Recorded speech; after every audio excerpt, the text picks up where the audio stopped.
नमस्कार, जय हिंद, वंदे मातरम। दोस्तों स्वागत है आप सभी का आपके अपने YouTube परिवार राजस्थान क्लासेस पर। आइएगा दोस्तों, आज राजस्थान जी के जो अपना 6 बजे रोज जो है अपनी क्लास होती है, जो कि 2222 प्रश्नों की क्लास होती है। और दोस्तों इस सीरीज में आज अपना 47 पार्ट संख्या 47 जो कि आ चुका है राजस्थान दर्शन दोस्तों अपन पढ़ रहे हैं। मतलब कि राजस्थान दर्शन ही हुआ ना एक तरह से अगर देखा जाए तो। देखिए दोस्तों 2222 प्रश्नों की सीरीज अपनी ये कंप्लीट होने जा रही है, 46 की ओर अपन बढ़ चुके हैं ना। तो आइएगा दोस्तों, आज का पहला प्रश्न देखें। लेकिन उससे पहले कल नहीं परसों मैंने आपसे एक क्वेश्चन किया था कि भाई मक्का की फसल को पकने में लगभग कितने दिन लगते हैं। ऐसा ही कुछ क्वेश्चन था बिल्कुल, जिसका आंसर था मेरे दोस्तों 110 दिन। कितने थे? 110 दिन थे दोस्तों। देखिए यहाँ पर अलग अलग भी है, ठीक है, अलग अलग भी है, लेकिन जहां पर ऑथेंटिक बुक की बात करें तो दोस्तों यहाँ पर जो है 110 दिन दे रखा है, ठीक है। तो इसमें 1-2 दिन कम भी लगते होंगे, लेकिन 110 दिन जो है एवरेज से आपको औसतन पूछा गया, तो बिल्कुल 110 ही है जो यहाँ का सही आंसर हो जाएगा। पहला प्रश्न आज का 1401। देखिए दोस्तों अपन ने 1400 तक पढ़ लिया है नंबर 46 पार्ट में, है ना, नंबर 46 पार्ट में। तो फिलहाल अपन नंबर 1401 से स्टार्ट करने वाले। लैंड ऑफ ओल्ड सिविलाइजेशन किस जिले को कहा जाता है? गंगानगर को, सीकर को, झुंझुनू को, या फिर जो है हनुमानगढ़ को। क्या लैंड ऑफ ओल्ड सिविलाइजेशन, इसका मतलब क्या होता है मेरे दोस्तों? इसका मतलब ये होता है कि भाई प्राचीन सभ्यता की भूमि। क्या? प्राचीन सभ्यता की भूमि। तो दोस्तों यहाँ पे राइट आंसर तो बहुत ही आसान हो जाएगा। अब तो आप बता ही देंगे कि प्राचीन सभ्यता की भूमि तो सर हनुमानगढ़ को कहते हैं। बिल्कुल हनुमानगढ़ को कहते हैं, और इसे ही सभ्यता का पालन स्थल भी कहते हैं। सभ्यता को पालने वाला या सभ्यता का पालन स्थल। प्यारे दोस्तों ये चीजें ध्यान रखना, बड़ा लाजवाब क्वेश्चन है। और इसे फलों की टोकरी भी कहा जाता है हनुमानगढ़ को, है ना। ये चीजें तो आप सबको जानकारी है सर, ये हम है जो नहीं छोड़ेंगे, है ना। चलो आगे बढ़े। लैंड ऑफ ओल्ड सिविलाइजेशन जो कि हनुमानगढ़ के साथ जाएगा। वाकल मंदिर जो है किस जिले में है? वाकल माता का मंदिर जो है ना मेरे दोस्तों, ये कौन से जिले में पड़ता है? नंबर 1402। वाकल माता मंदिर किस जिले में? राजसमंद में, क्या बाड़मेर में है, चूरू में, या फिर हनुमानगढ़ में? फिलहाल जिस ऑप्शन के साथ जाने वाले हैं दोस्तों कौन सा हो जाएगा? बी ऑप्शन, बाड़मेर में है। वाकल माता का मंदिर कहाँ पर है प्यारे दोस्तों? बाड़मेर में है, ठीक है। तो ध्यान रखना वाकल माता। अच्छा, एक वीरात्रा माता मंदिर कहाँ पर है दोस्तों? बोले सर ये चौटन में है। दोस्तों चौटन में कहां पर? चौटन में, ठीक है। एक साइड रेत है और एक साइड चट्टान है दोस्तों, दोनों के बीच में ये मंदिर जो कि एक अति सुहावना मंदिर है। और भाखरी के ऊपर है जो इसका पुराना मंदिर है माता का, और नीचे जो है भव्य सफेद संगमरमर से जो बना हुआ सफेद पत्थर से बना हुआ मंदिर है वीरात्रा माता, जिन्हें भोपों की कुलदेवी भी कहा जाता है। आइए दोस्तों नेक्स्ट क्वेश्चन है। उस्ता कला व मथेरन कला प्रसिद्ध किस जिले की है? हाँ ये बताना है आपको।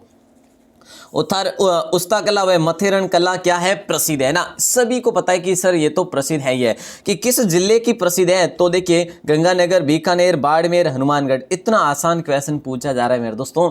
फिलहाल अपन जिस ऑप्शन को लॉक करने वाले हैं ना, वो ऑप्शन एशिया की सबसे बड़ी मंडी है, ऊन मंडी है, सबसे बड़ी ऊन मंडी है मेरे दोस्तों ये, है ना। तो आप सब जानते हैं कि भाई बीकानेर हो ही जाएगा। और दोस्तों बीकानेर में बीकानेर के जोहड़बीड़ में आपको ध्यान होगा मेरे दोस्तों, राष्ट्रीय ऊष्ट अनुसंधान केंद्र। ऊंट अनुसंधान, ऊष्ट का मतलब ऊंट, राष्ट्रीय ऊंट अनुसंधान केंद्र कहाँ पर है? बोले सर जोड़बीड़ में। और दोस्तों गिद्धों का भी यहाँ पर है जोड़बीड़ में, ठीक है। ध्यान रखना, ये जहाँ पर मैं एडवांस बता रहा हूँ ये क्वेश्चन कल आपके लिए बनेगा। कल का मतलब कभी भी आपके लिए बन सकता है। फिर आप विचार करेंगे कि यार थोड़ा सा याद तो आ रहा है बट पता नहीं होगा क्या। ऐसे में बिल्कुल कन्फ्यूजन रखनी नहीं है, इसीलिए तो एडवांस आपको मैटर तैयार करके लाके देता हूं, है ना। तो अजमेर में काचरिया मंदिर जो है किसको समर्पित है? देखिएगा दोस्तों अजमेर में जो काचरिया मंदिर है ना, काचरिया मंदिर। अब आपसे प्रश्न कर लिया जाए कि भाई काचरिया मंदिर कहाँ पर है ना, ऐसा प्रश्न तो कर लिया जा सकता है। तो बोले सर ये तो अजमेर में, ठीक है। तो ये अजमेर में है, तो ये किसको समर्पित है? शिव पार्वती को या फिर कृष्ण राधा को? सिंपल सी बात है, सीधी सी बात है, भगवान बुद्ध और महावीर को नहीं होगा, शिव पार्वती या फिर कृष्ण राधा को। राधा कृष्ण को समर्पित है मेरे दोस्तों काचरिया मंदिर, है ना। और ये कहाँ पर है दोस्तों? अजमेर के किशनगढ़ में। बोले सर अजमेर के किशनगढ़ में क्या? एक सर अजमेर के किशनगढ़ में नवग्रह मंदिर भी है। हाँ जी, अजमेर के किशनगढ़ में नवग्रह मंदिर भी है दोस्तों, ये भी है जो ध्यान रखना है, ठीक है। अच्छा क्वेश्चन है दोस्तों। अब अपन आगे बढ़ते हैं और अगले प्रश्न को देखते हैं, ठीक है। अगले प्रश्न की बात करें, श्री चिंतामणि मंदिर कहाँ पर है? श्री चिंतामणि मंदिर जो है कहाँ पर है, जिसमें दो भूमिगत मंदिर भी है। ये मंदिर कहाँ पर है, चिंतामणि मंदिर जिसमें दो भूमिगत मंदिर है। ये लो साहब, कितना शानदार प्रश्न है। गंगानगर या बीकानेर या बाड़मेर या फिर हनुमानगढ़, कहीं ना कहीं क्या ऑप्शन सेम ही सेम आ रहे हैं। कोई बात नहीं, हमें तो जो है राइट करना है बिल्कुल। दोस्तों ये मुक्काम में कहाँ पर है, मुक्काम तालवा तो सुना ही होगा। तो मुक्काम जो है ना ये दोस्तों कहाँ पर है, मुक्काम कहाँ पर है प्यारे दोस्तों, मुक्काम ये आपका पड़ता है बीकानेर में। तो ऑप्शन नंबर बी के साथ जाएगा फिलहाल लॉक बी। अब ये चिंतामणि मंदिर किस पत्थर का बना हुआ है दोस्तों, पीले पत्थरों का बना हुआ है। किस पत्थरों का, पीले पत्थरों से बना हुआ। बोले सर जैसलमेर का क्या, हमारे हाँ जी, जैसलमेर के पीले पत्थरों से बना श्री चिंतामणि है ये क्या कहते हैं इसे, मंदिर। अच्छा दोस्तों, चिंतामणि दुर्ग भी कहते हैं उसे, क्या चिंतामणि दुर्ग किसे कहते हैं, जूनागढ़ दुर्ग को चिंतामणि दुर्ग कहते हैं। किसको, जूनागढ़ दुर्ग को चिंतामणि दुर्ग कहते हैं। मेरे दोस्तों ये क्वेश्चन बड़ा लाजवाब है। अब आपका अगला प्रश्न 1406 नंबर क्वेश्चन है। इंदिरा गांधी नहर का प्रवेश हनुमानगढ़ में कौन सी तहसील से होता है। आप सब जानते हैं मेरे दोस्तों, तहसील के बारे में सभी जानते हैं। अगर मैं आपको गांव दे देता तो गांव की बड़ी दिक्कत हो जाती। गांव कौन सा है दोस्तों, खरखेड़ा गांव है। क्या नाम है गांव का, खरखेड़ा गांव है। ठीक है, ध्यान रखना, गांव भी पूछा जा सकता है। इंदिरा गांधी नहर का प्रवेश हनुमानगढ़ में कौन सी नदी से होता है, कौन सी तहसील से होता है। तो दोस्तों टिब्बी तहसील के खरखेड़ा गांव से होता है। और अगर अंतिम बिंदु की बात करें तो दोस्तों जैसे रामगढ़ जो राम देव ब्रांच कहते हैं, है ना, और वो कहाँ पर है वो भी बात करेंगे। आगे बढ़ते हैं, पूरा मैटर थोड़ी ना बताएंगे ना। चलो, तलवाड़ा झील किस नदी के मुहाने पर स्थित है। ये सिंपल सा क्वेश्चन है मेरे दोस्तों। तलवाड़ा झील किस नदी के मुहाने स्थित है, घग्गर नदी या कांतली नदी या काकरी नदी या फिर उपरोक्त सभी। देखिए तलवाड़ा झील जो है किस नदी के मुहाने है दोस्तों, घग्गर नदी के मुहाने। किस नदी के, ये कांतली दोस्तों शेखावाटी की है, सीकर की है। ठीक है, काकने दोस्तों जिसे आप मसूरदी भी कहते हैं। ये चीज़ें ध्यान रखना दोस्तों, काकने को मसूरदी काकनी भी कहते हैं। ठीक है, तो ये चीज़ें आपको ध्यान रखनी है। ज़्यादा ये लंबी नहीं है काकने नदी, जो कि जैसलमेर की है। तो दोस्तों घग्गर नदी, तलवाड़ा झील किस नदी के मुहाने है, तो बोले सर घग्गर नदी के मुहाने है। ठीक है, ध्यान रखना इस झील को मेरे दोस्तों, ध्यान रखना इस झील को जो है ना क्या कहते हैं, इस झील को सबसे नीची झील कहते हैं। देखिए दोस्तों, मैं आपको यहाँ पर एक चीज़ क्लियर करवा लूँ, तलवाड़ा झील कहाँ पर है, यहीं पे करवा लूँ, अलग कोई वीडियो नहीं दे रहा है ना। तलवाड़ा झील कहाँ पर है दोस्तों, ये तलवाड़ा झील जो कहाँ पर है, बोले सर हनुमानगढ़ में। ठीक है, हनुमानगढ़ में। दोस्तों तिलवाड़ा मंदिर कहाँ पर है, तिलवाड़ा क्षेत्र जो कहाँ पर है, जहाँ पर मंदिर है मल्लिनाथ जी का, बोले सर बाड़मेर में। एक तलवाड़ा मेरे दोस्तों स्थान है जहाँ पर अपन बात करें त्रिपुर सुंदरी माता का मंदिर है, त्रिपुर सुंदरी माता का मंदिर है। ये कहाँ पर है दोस्तों, ये बांसवाड़ा में। ध्यान है क्या, ध्यान हो तो दोस्तों इन तीनों चीज़ों को यहाँ से रट लेना, याद कर लेना, भूलिएगा नहीं कभी के लिए, है ना। तो तलवाड़ा झील जो है घग्गर नदी के मुहाने बना हुआ है। राज्य की सबसे नीची झील जो इसे कहते हैं, राज्य की सबसे नीची झील किसे कहते हैं, इसी तलवाड़ा झील को राज्य की सबसे नीची झील भी कहा करते हैं। तारागढ़ दुर्ग में अवस्थित है। क्या अवस्थित है, तारागढ़ दुर्ग में। इनमें से आपको बताना है। रूठी रानी उमा देवी की छतरी है क्या, बिल्कुल है मेरे दोस्तों, है। और मीरान साहब की दरगाह भी है प्यारे दोस्तों। और घोड़े की ये उत्तर भारत की एकमात्र ऐसी घोड़े की मजार यहाँ पर मेरे दोस्तों। ठीक है, ध्यान रखना। और इसी तारागढ़ के बाहर की तरफ पहाड़ी पर पृथ्वीराज स्मारक बना हुआ है, जो भारत सरकार ने अपने अधिग्रह में ले लिया है, मतलब कि एक पर्यटन स्थल बना लिया है। ध्यान है सबको, ठीक है सर। और दोस्तों देखिए यहाँ पर एक नाना जी का जालरा भी है, नाना जी का जालरा, ये दुर्ग के भीतर है। ठीक है, तो ये चीज़ भी आपको ध्यान रखनी है। इस दुर्ग की स्थापना की बात करें दोस्तों तो बेंटली पहाड़ी पर इस दुर्ग की स्थापना की जाती है। ठीक है, और अगर दोस्तों बात करें ना, यहाँ पर जो है ना दो शासकों के बारे में आपको काफ़ी बार बता चुका हूँ कि 7वीं सदी में इस दुर्ग की स्थापना की थी अजय पाल ने।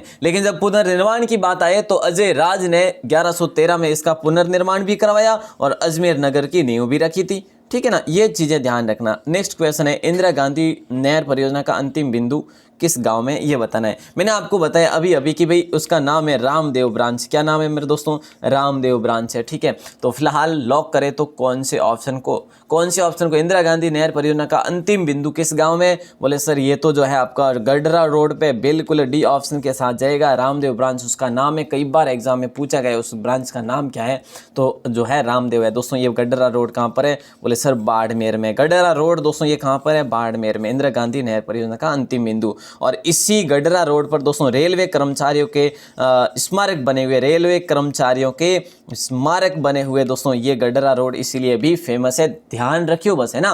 चलो आगे बढ़ते हैं। नंबर 1410 आपकी स्क्रीन पे है, जरा ध्यान देंगे तो बड़ा आनंद ही आ जाएगा। प्राचीन ऋषिकेश मंदिर किस जिले में स्थित है? प्राचीन ऋषिकेश मंदिर जो है क्या वो कौन से जिले में है? सिरोही में है या फिर सीकर में या उदयपुर में या फिर चित्तौड़गढ़ में? क्या हो जाएगा राइट आंसर? दोस्तों मैं आपसे अगर बात करूं ना तो जनश्रुति के अनुसार इस मंदिर के निर्माण की बात करें तो 7000 वर्ष पहले इसकी स्थापना होती है। कितने? 7000 वर्ष पहले इसकी स्थापना होती है, जनश्रुति के अनुसार माना जाता है। ठीक है। अच्छा दोस्तों अगर बात करें इसका जो उल्लेख मिलता है ना, हमें पहले उल्लेख जो मिलता है वो कहाँ पर मिलता है? ये ऋग्वेद में मिलता है दोस्तों, वैदिक कालीन ग्रंथ, सॉरी ऋग्वेद क्या, स्कंद पुराण में। ठीक है, वैदिक कालीन ग्रंथ है जिसका नाम स्कंद पुराण दोस्तों है ना। स्कंद पुराण में ये हमें मिलता है उल्लेख इसका। ठीक है, और इसमें उल्लेख ये भी मिलता है कि भी एक राजा हुए थे जिसका नाम हुआ था अम्बरीश, और अम्बरीश ने इसकी स्थापना करवाई थी। अम्बरीश ने लगभग 14-15 वर्ष तक तपस्या की थी खड़े रहकर, मतलब कि खड़े रहकर 14-15 वर्ष तक तपस्या की, और उसके बाद जो एक अमरावती संस्कृति का उद्भव हुआ और उन्होंने जो है ये विकास किया दोस्तों। ये चीज़ ध्यान रखेंगे। फिलहाल प्राचीन ऋषिकेश मंदिर सिरोही के साथ जाएगा, ए ऑप्शन को लॉक किया जाएगा। चंपा गुफा किस झील के समीप है? एक चंपा नामक गुफा है दोस्तों, चंपा गुफा, ये किस झील के समीप है? क्या आप चाहते हैं कि ये जो गुफा है ना, एक गुफाओं की एक वीडियो आ जाए मेरे दोस्तों? गुफाओं की एक वीडियो आ जानी चाहिए क्या? चंपा गुफा किस झील के समीप है? मेरे दोस्तों मैं कोशिश करूंगा कि राजस्थान की जो भी गुफा है ना, यहाँ से प्रश्न बनने की चांसेस रहते हैं, क्योंकि झालावाड़ में जो गुफा है दोस्तों वो बहुत ही महत्वपूर्ण है, कॉली वगैरह की है ना, तो ये चीज़ें आपको ध्यान रखने वाली चीजें हैं। तो चंपा गुफा किस झील के समीप है? नक्की झील हो जाएगा दोस्तों राइट आंसर, ए ऑप्शन नक्की झील दोस्तों सिरोही में, जिसका निर्माण देवताओं ने अपने नाखूनों से खोद कर किया था। और दोस्तों कहीं पे कहने पर ये है कि यहाँ पर उल्का पिंड गिरा था। ठीक है, तो ये जो है अलग अलग मत है जो है वो आपको बता चुका हूँ। अच्छा एक चीज़ और बता दूँ दोस्तों आपको है ना, एक 12 में भी ऐसी एक झील है दोस्तों, छोटी इस प्रकार की छोटी सी झील टाइप बना हुआ है, उसका भी माना जाता है शोधकर्ताओं के अनुसार यहाँ पर कि उल्का पिंड गिरने से यहाँ पर ये हुआ था। ठीक है, तो दोस्तों देखिएगा यहाँ पर अगर बात करें ना चंपा गुफा किस झील के समीप है? तो चंपा गुफा नक्की झील के समीप है। और यहाँ पर आपको याद हो तो दोस्तों कौन आए थे? यहाँ पर आए थे स्वामी विवेकानंद जी 1891 में स्वामी विवेकानंद जी यहाँ पर पधारे थे, ध्यान रखना दोस्तों। और अगला प्रश्न, काजरा की हवेलियां किस जिले में स्थित है? काजरा की हवेलियां कौन से जिले में स्थित है? यही तो पूछा जा रहा है, बाकी कुछ नहीं पूछा जा रहा। सिरोही होगा, चूरू होगा, उदयपुर होगा, कोई नहीं। काजरा की हवेलियां मेरे दोस्तों। फिलहाल अपन जिस ऑप्शन के साथ जाने वाले हैं कौन सा ऑप्शन हो जाएगा? जल्दी से आंसर बता दीजिएगा। बोले सर सीकर होगा, बिल्कुल सीकर हो जाएगा दोस्तों। सीकर तो ऑप्शन ही नहीं है, फिर डी ऑप्शन के साथ जाएगा है ना। तो काजरा की हवेलियां सिरोही नहीं है, चूरू भी नहीं है, उदयपुर नहीं है, कोई नहीं हो जाएगा, मतलब कि सीकर है ना। और दोस्तों सीकर की लक्ष्मणगढ़ की हवेलियां भी प्रसिद्ध है और सूरजगढ़ की हवेलियां भी सीकर में प्रसिद्ध है, ये चीज़ भी आप ध्यान रखेंगे। नेक्स्ट क्वेश्चन, फलोदी माता मंदिर कहाँ पर है? इनमें से फलोदी माता का मंदिर जो है ना ये कहाँ पर स्थित है, ये आपको बताना है मेरे दोस्तों। ये क्वेश्चन बहुत इंपॉर्टेंट है, मतलब कि आपके लिए कंफ्यूज दूर करने के लिए बड़ा इंपॉर्टेंट है, चाहे एग्जाम में बने या ना बने, लेकिन ये बहुत ज़रूरी है आपकी कंफ्यूजन दूर करने के लिए है ना। फलोदी माता मंदिर जो है ना दोस्तों जालोर में नहीं है। बोले सर नागौर में है क्या? हाँ बिल्कुल है साहब। अगर कोई भाई बहन डी ऑप्शन कर रहे हैं ना तो बिल्कुल गलत कर रहे हैं। ठीक है, क्योंकि देखिए फलोदी माता का जो मंदिर है ना वो नागौर में मेरे दोस्तों। कहाँ पर है? बोले सर नागौर में। ठीक है, नागौर में फलोदी माता का मंदिर। तो सर जोधपुर में नहीं है क्या? अरे भैया जी जोधपुर में फलोदी तहसील है, उसमें मंदिर जो है ना उस मंदिर का नाम है लटियाल माता। क्या है? लटियाल माता है। ठीक है, उनको फलोदी माता ऐसे ही कहते हैं, बाकी उस मंदिर का नाम है लटियाल माता। ठीक है ना, उस माता का देवी का नाम क्या है? लटियाल माता। जैसे खेजड़ी बेरी राय भवानी भी कहते हैं, खेजड़ी बेरी राय भवानी भी कहते हैं। तो दोस्तों वो फलोदी माता नहीं है, ये नागौर में जो है ना इनका नाम प्रॉपरली फलोदी माता है। ठीक है, तो ये चीज़ जो है ध्यान रखना आपको, बड़ी इंपॉर्टेंट चीज़ है। ठीक है, आगे बढ़े। फिलहाल बी ऑप्शन को लॉक किया जाएगा। अगला प्रश्न आता है, शेखावाटी बकरी नस्ल की विशेषता क्या है? ये बता दो। शेखावाटी जो बकरी नस्ल की विशेषता 1414 क्वेश्चन नंबर है ना, तो विशेषता क्या है बकरी नस्ल की? एक सींग वाली है या फिर लंबी पूंछ वाली है या फिर लंबे कानों वाली है या फिर इनमें से कोई नहीं? ये एक अच्छा क्वेश्चन है मेरे दोस्तों। क्या है? अच्छा क्वेश्चन है। फिलहाल एक सींग वाली के साथ जाएंगे हम सभी, एक सींग वाली के साथ, मतलब कि ये इस ऑप्शन के साथ जाएंगे, ए ऑप्शन के साथ लॉक करेंगे शेखावाटी की बाली जो कस्बा है ना दोस्तों, ये प्रसिद्ध है, क्यों है, मतलब ये है कहाँ पे, बोले सर ये तो पाली में। हाँ बिल्कुल पाली में, बाली पाली, बाली पाली में, ठीक है। तो दोस्तों ये कौन सी नदी के किनारे बसा हुआ है, बोले सर मिश्री नदी के किनारे। कौन सी, मिश्री नदी के किनारे, ठीक है। ये तो गजब, आपको इतनी जानकारी होगी आपको। चलिए कोई बात नहीं, ये चीज़ें ध्यान रखना। बाली कस्बा जो है ये क्यों प्रसिद्ध है, जैन मंदिरों के लिए क्या, या कवियों के लिए, या अभ्यारण्य हेतु, या फिर मीणाओं का धार्मिक स्थल, कोई नहीं मेरे दोस्तों। राइट आंसर जाएगा तो एकमात्र ए ऑप्शन सही और सटीक झलक रहा है। फिलहाल ए ऑप्शन के साथ लॉक किया जाएगा, ठीक है ना। अच्छा क्वेश्चन था। अगला प्रश्न, सालेश्वर महादेव पाली के किस गांव में स्थित है। मेरे दोस्तों ये क्वेश्चन लाजवाब है ना, क्वेश्चन लाजवाब है। सालेश्वर महादेव पाली के किस गांव में स्थित है, ये आपको बताना है। बाली में नहीं है, नारलाई में नहीं है, छोटी लाबे भी नहीं है दोस्तों। राइट आंसर जाएगा गुड़ा प्रताप सिंह में। गुड़ा प्रताप सिंह में क्या है दोस्तों, सालेश्वर महादेव मंदिर है। और ये जो है ना, ये मंदिर ये पहाड़ी गुफा के अंदर मंदिर है, पहाड़ी गुफा है और उसके अंदर ये मंदिर है। तो गुड़ा प्रताप सिंह में सालेश्वर महादेव मंदिर है, ठीक है। अति प्राचीन है। लेकिन एक चीज़ और ध्यान रखना, ठीक है ना दोस्तों, यहाँ पर एक भीमगोड़ा जो है ना, एक नामक स्थान है पाली में, भीमगोड़ा नामक, भीमगोड़ा। ये दोस्तों है ना, ये पांडवों की हमें याद दिलाता है, वनवासी पांडवों की हमें याद दिलाता है भीमगोड़ा नामक स्थान, क्योंकि यहाँ पर पांडव जो है रुके थे। अगला प्रश्न आता है, वर्ष 2000 में राज्य में सूचना का अधिकार किसके प्रयासों से लागू हुआ, ये बताना है।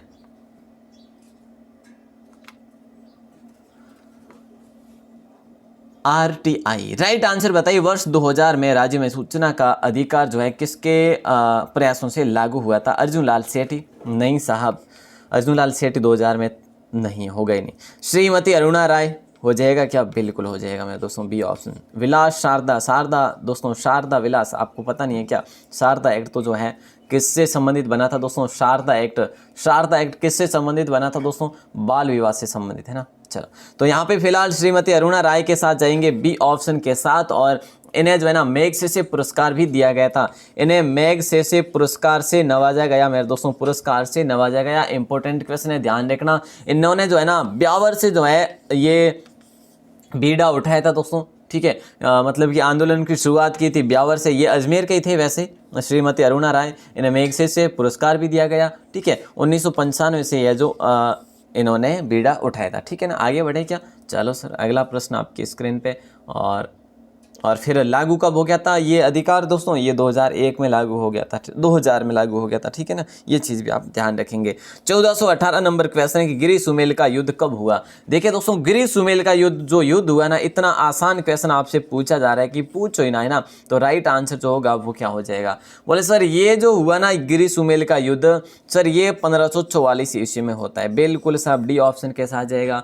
ये दोस्तों जो गिरी सुमेल, ये जो सुमेल है ना, ये अब कहाँ पर है मेरे दोस्तों, ये पाली में, वर्तमान में कहाँ पर है, बोले सर पाली में, ठीक है। ध्यान रखना दोस्तों, ये जो है ना, ये युद्ध शेरशाह सूरी और मालदेव के बीच में हुआ था।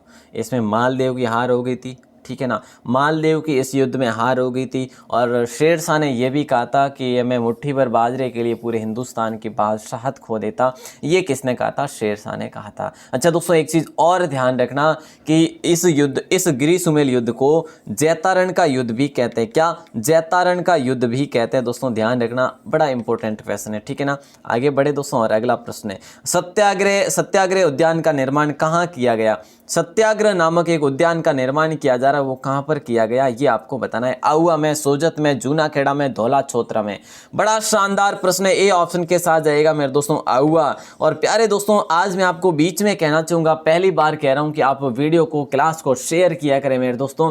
जब आप शेयर करते हैं ना, तभी आपके और भी भाई बहन देख सकते हैं क्लास को। देखिए आप जानते हैं कि इसी क्लास में 250 जने लाइव आते थे, अब 150 और 200 के बीच में सीमित हो गए। ऐसा क्यों है साहब, शेयरिंग नहीं होती, या फिर कहीं ना कहीं धैर्य की कमी है। अच्छा दोस्तों, ये धैर्य जो है ना बनाए रखना बहुत ज़रूरी है। मैंने आज एक दोस्तों 9 बजे आपको वीडियो दी थी। हाँ, अपन जानते हैं कि भाई धैर्य हो तो भी कितना हो, मैं जान सकता हूँ उस चीज़ के बारे में। मैंने जो खुल के बोला आज की उस वीडियो में, उस 9 बजे वाली जो वीडियो दी ना मैंने आपको, मेरे दोस्तों उस वीडियो को शेयर इतना करना है, इतना शेयर करना है कि पूछो ही ना, है ना।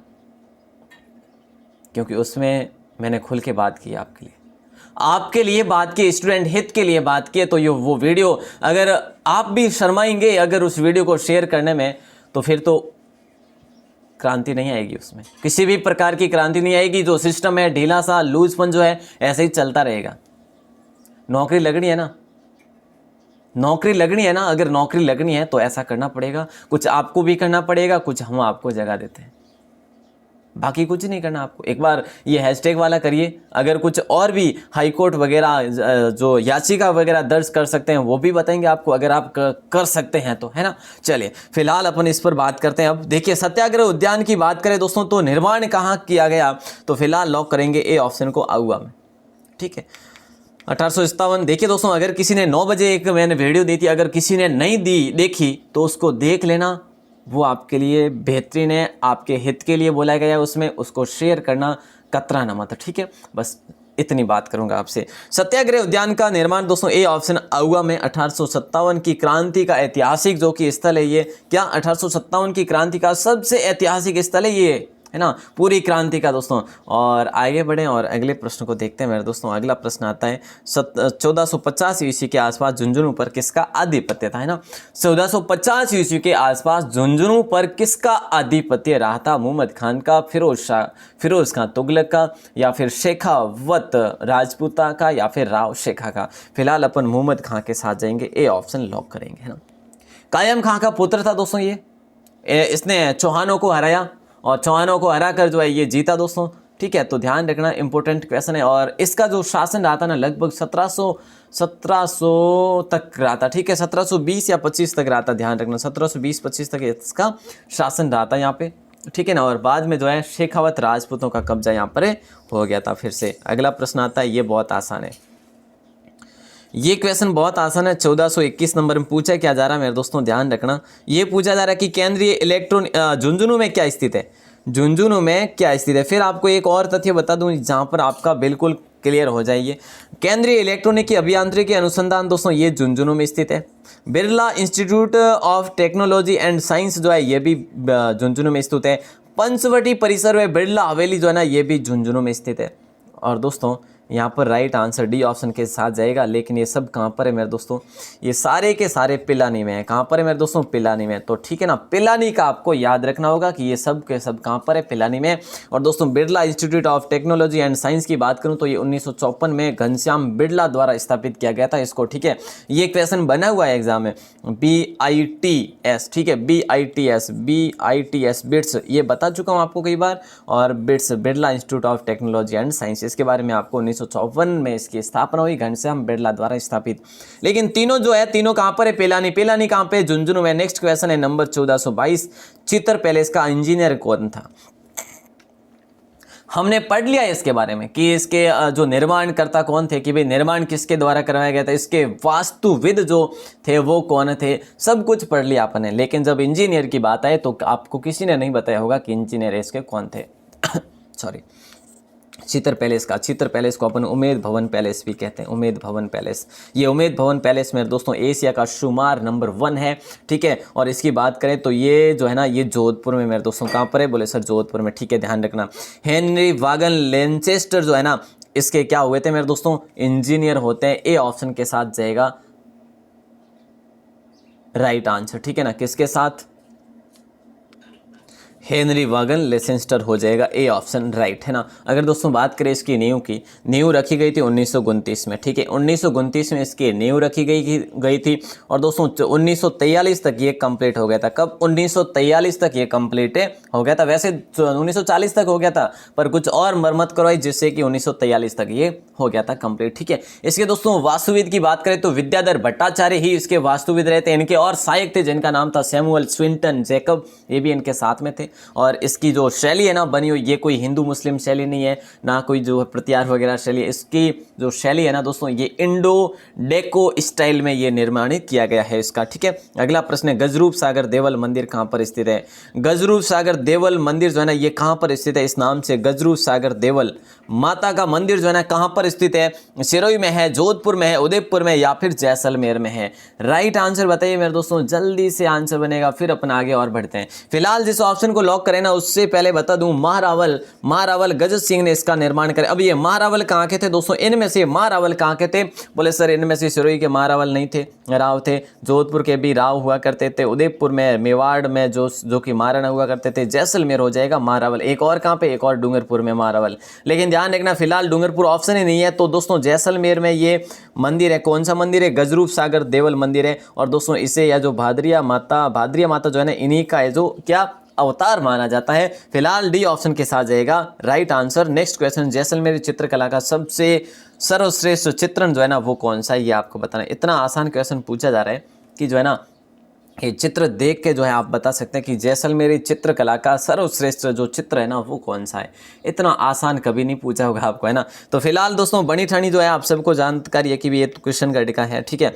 वायरियो दोस्तों ये तो एक गीत है, हाड़ो भी ये क्या है, लोकगीत है। ये ध्यान है ना, वायरियो और हाड़ो ये क्या है प्यारे दोस्तों, ये लोकगीत है। ध्यान रखना, जहाँ से बता रहा हूँ ये चीज़ें आपके सामने वापस कभी नहीं आएगी एग्जाम के अलावा, ठीक है। हाँ तो देखिए मूमल, जैसलमेरी चित्रकला का सर्वश्रेष्ठ जो है ना मूमल है दोस्तों। और मूमल महिंद्रा क्या थी, ये मूमल महिंद्रा जो थी ना दोस्तों ये एक प्रेम कहानी थी। क्या थी, प्रेम कहानी थी दोस्तों, ध्यान रखना, ठीक है। और इनका प्रेम जो है अधूरा रहा था। चलिए आगे बढ़े, क्या आगे बढ़ते हैं दोस्तों। काफ़ी भाई बहनों ने कमेंट भी किया था सर इनकी ये प्रेम कहानी कैसी थी, सुनाइएगा सर, बट कैसे, टाइम ही नहीं मिलता। ये क्लास का शेड्यूल इतना है कि आज सुबह की क्लास ना देकर आपके लिए वो वीडियो बनानी पड़ी मुझे, क्लास को कैंसिल करके वो वीडियो। मैं पिछले 15 दिन से वैसे विचार कर रहा हूँ कि वीडियो दूँ कब दूँ, वीडियो दूँ कब दूँ, ये जगाना बहुत ज़रूरी है, लेकिन मतलब वो वीडियो बनी नहीं। आखिर कल जो है टाइम निकाल के जो है सभी कर रहे हैं, तो मैंने कहा अब अगर नहीं किया तो अब तो है समय निकल जाएगा हाथ से, है ना। तो इसीलिए जो है सुबह 9 बजे की क्लास को कैंसिल करके वो आपको वीडियो दी थी। जैसलमेर से कौन सा राष्ट्रीय राजमार्ग निकलता है, जैसलमेर से कौन सा राष्ट्रीय राजमार्ग निकलता है, NH-15, NH-11, NH-12, NH-7। Jaisalmer से कौन सा राष्ट्रीय राजमार्ग जो कि दोस्तों सबसे लंबा है, राजस्थान का सबसे लंबा है, सबसे लंबा है, ठीक है। तो राइट आंसर जाएगा ए ऑप्शन, NH-15, या यही जाएगा ना, बिल्कुल राज्य का सबसे लंबा राष्ट्रीय मार्ग है NH-15 दोस्तों। आगे बढ़े, चलो आगे बढ़े तो नंबर आता है गोगा जी की ओल्डी कहाँ पर है, गोगा जी की ओल्डी कहाँ पर है दोस्तों। देखिए कोलियारी में, भीनमाल में, रानीवाड़ा में, हरजी गांव में गोगा जी की ओल्डी पूछा जा रहा है। तो दोस्तों ये कहाँ पर है, ये हरजी गांव में नहीं है, रानीवाड़ा में भी नहीं है दोस्तों, रानीवाड़ा में दोस्तों नहीं है, ठीक है। भीनमाल में भी नहीं है, और कोलियारी में हो जाएगा, ए ऑप्शन के साथ जाएगा राइट आंसर। अव्वन अलही रहमा मकदूर पीर दरगाह दोस्तों ये भी है जो सांचौर में है। बोले सर सांचौर का क्यों बताए, क्योंकि कोलियारी जो है ना ये कोलियारी सांचौर में ही है। और सांचौर की बात करें, मैंने जैसे कि आपको बताया अबवन शाह अलही रहमा मकदूर पीर दरगाह जो है वो सांचौर में दोस्तों, ध्यान रखना, ठीक है। सांचौर में एक भगवान महावीर का छोटा सा मंदिर भी है, भगवान महावीर का छोटा सा मंदिर भी है। अगला क्वेश्चन आपकी स्क्रीन पे दे रहा हूँ दोस्तों, है ना। चलो, राजगढ़ में जलधारा योजना को शुरू किया गया, कौन से जिले में किया गया, राजगढ़ में जलधारा योजना को शुरू किया गया दोस्तों। राजगढ़ में जलधारा योजना को शुरू किया गया कौन से जिले में है, ये राजगढ़ सिरोही में है, चूरू में है, अलवर में, या फिर जो है जैसलमेर में है। सिरोही, चूरू, अलवर या फिर जैसलमेर, क्या हो जाएगा राइट आंसर दोस्तों। यहाँ पे फिलहाल जिस ऑप्शन के साथ जाने वाले हैं ना वो ऑप्शन आपका होगा चूरू। काफ़ी भाई ने सी ऑप्शन करेंगे, देखिए दोस्तों शुरू होगा सी ऑप्शन। हाँ अलवर में भी राजोगढ़ है लेकिन वहाँ पर नहीं है हुई है ये योजना, जलधारा योजना जो है ना चूरू में होती है दोस्तों। चूरू में किसके द्वारा करवाई जाती है ये योजना, स्टील किंग जिसे आप कहते हैं, स्टील किंग कहते हैं ना किसको, लक्ष्मी निवास मित्तल को। लक्ष्मी निवास मित्तल को क्या कहते हैं, लक्ष्मी निवास मित्तल को अपन स्टील किंग कहते हैं दोस्तों, ठीक है ना। तो इनके द्वारा चूरू के राजगढ़ में जलधारा योजना को शुरू किया गया। लेकिन जो स्टील किंग लक्ष्मी निवास मित्तल है ना, इनके जन्म की बात करूं तो सुजानगढ़ में इनका जन्म होता है। कहाँ पर है, सुजानगढ़ में इनका जन्म होता है। अगला प्रश्न है 1428, आपकी स्क्रीन पे जरा ध्यान देना। राजस्थान में जगजीत सिंह किससे संबंधित है दोस्तों? राजस्थान में जगजीत सिंह जो है ये किससे संबंधित है? गजल गायक से, अलंगा गायकी से, या वीणा वादक, या फिर ढोलक वादकी, या फिर दोस्तों क्या हो जाएगा राइट आंसर? जल्दी आंसर, फिर आज की क्लास को एंड करते हैं ना, थोड़ा सा समय हो गया। ए ऑप्शन के साथ जाएगा गजल गायक। ये जो दोस्तों थे ना, ये कहाँ के थे? ये जगजीत सिंह जी गंगानगर के थे, ठीक है। जगजीत सिंह कहाँ के थे? बोले सर गंगानगर के थे। तो इनको पद्म भूषण पुरस्कार भी मिला गया। क्या पद्म भूषण पुरस्कार भी मिला हुआ है दोस्तों इनको, ठीक है। कब मिला बोले सर? तो दोस्तों अगर ऐसा प्रश्न करें तो 2003 में। राजस्थान के जगजीत सिंह जो कि गंगानगर के ये गजल गायक थे दोस्तों, इन्हें पद्म भूषण पुरस्कार मिला हुआ है 2003 में। और बात करें कि इनके जन्म की, तो 1941 में इनका जन्म होता है दोस्तों, और इनका निधन अभी होता है 2011 में, ठीक है। 1941 में जन्म होता है, 2011 में इनका निधन हो जाता है। नेक्स्ट क्वेश्चन है, परमार शासक कुमार पाल को किस चौहान शासक ने पराजित किया था? ये आपको बताना है। दोस्तों आज के क्वेश्चन कितने नए क्वेश्चन थे ना, कितने नए क्वेश्चन थे, बड़ा शानदार आनंद ही आ गया होगा आज की प्रश्नोत्तरी में ना, बिल्कुल उम्मीद करूंगा। परमार शासक कुमार पाल को किस चौहान शासक ने पराजित किया था? विग्रहराज ने, पृथ्वीराज प्रथम ने, गांगे ने, या फिर सोमेश्वर ने? क्या हो जाएगा राइट आंसर? बिल्कुल सर इसका आंसर तो जो है, इसका आंसर सर ए ऑप्शन हो जाएगा। बिल्कुल मेरे दोस्तों ए ऑप्शन विग्रहराज हो जाएगा। क्या हो जाएगा? विग्रहराज हो जाएगा।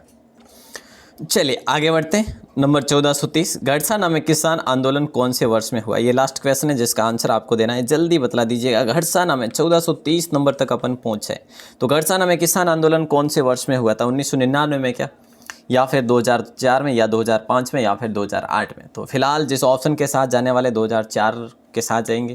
2004 में ये घड़साना में हुआ दोस्तों, और ये घड़साना कहाँ पर पड़ता है? बोले सर ये गंगानगर में पड़ता है। ये सभी को जानकारी होनी चाहिए कि जो घड़साना है ना, ये गंगानगर में पड़ता है। और यहाँ पर जिस किसानों ने आंदोलन किया था ना, वो कौन से किसान थे? वो रावला किसान थे दोस्तों, रावला जाति के किसान, रावला जाति के किसानों के द्वारा यहाँ पर ये किया गया था दोस्तों। ये चीज़ भी आपको ध्यान रखना है, ठीक है। तो ये क्वेश्चन हो गए 1430, मतलब कि आज तक अपने 1430 क्वेश्चन पढ़े सीरियल वाइज, कोई बीच में जो है एक क्वेश्चन भी यहाँ से नहीं छूटा है। वैसे बात करें तो 47 है ना सीरीज पढ़ी, तो 47 क्वेश्चन और एक्स्ट्रा ही रहे आपके ना। और बाकी एडवांस की बात करें तो राजस्थान दर्शन के रूप में पढ़ रहे अपन, है ना। तो ये एक आपके लिए बेहतरीन दोस्तों जो कि सीरीज चल रही है।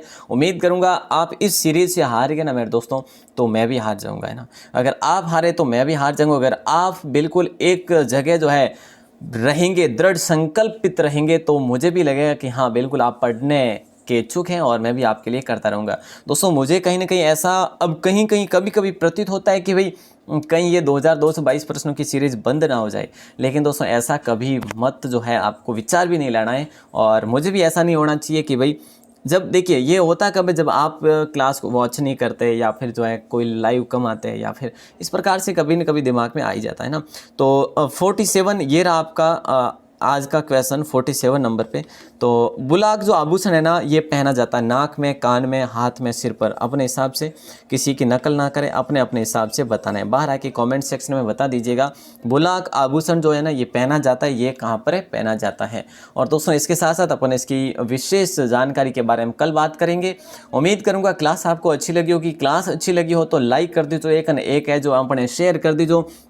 और आज सुबह 9 बजे जब कि आपने वो वीडियो दी थी ना, उन वीडियो ने पूरे राजस्थान में फैलाने का काम राजस्थान क्लासेज रहा, जो भी सब्सक्राइबर है राजस्थान क्लासेज जो फैमिली यानी वाइज जो उन वीडियो ने फैला सके दोस्तों। क्योंकि स्टार्टिंग तो आप लोग करोला जनी जो है सब जना शेयर करेला उन वीडियो ने, अगर स्टार्टिंग आप लोग नहीं करी नहीं तो उन वीडियो ने कोई शेयर नहीं करेला। और वीडियो वो राजस्थान पूरे राजस्थान में जानी चाहिए, वो वीडियो जो है गवर्नमेंट रे कानों तक जानी चाहिए, कानों में गूंजनी चाहिए वो आवाज़ कि हाँ भाई कहीं ना कहीं सिस्टम जो है अपना गड़बड़ है, इन्हें चेंज करने की आवश्यकता है। तो इन चीज़ में आपने बात कह रही हूँ कि वो वीडियो ज़रूर से ज़रूर शेयर करें, ठीक है। तो चलिए दोस्तों आप सभी का बहुत बहुत आभार, बहुत बहुत धन्यवाद। जय हिंद, वंदे मातरम। और फिर मिलते हैं रात्रि 9 बजे की क्लास में दोस्तों, 8:45 की क्लास में, 8:45 है ना, जल्दी से जल्दी जो है उसको भी ज्वाइन ज़रूर करना। आभार, धन्यवाद।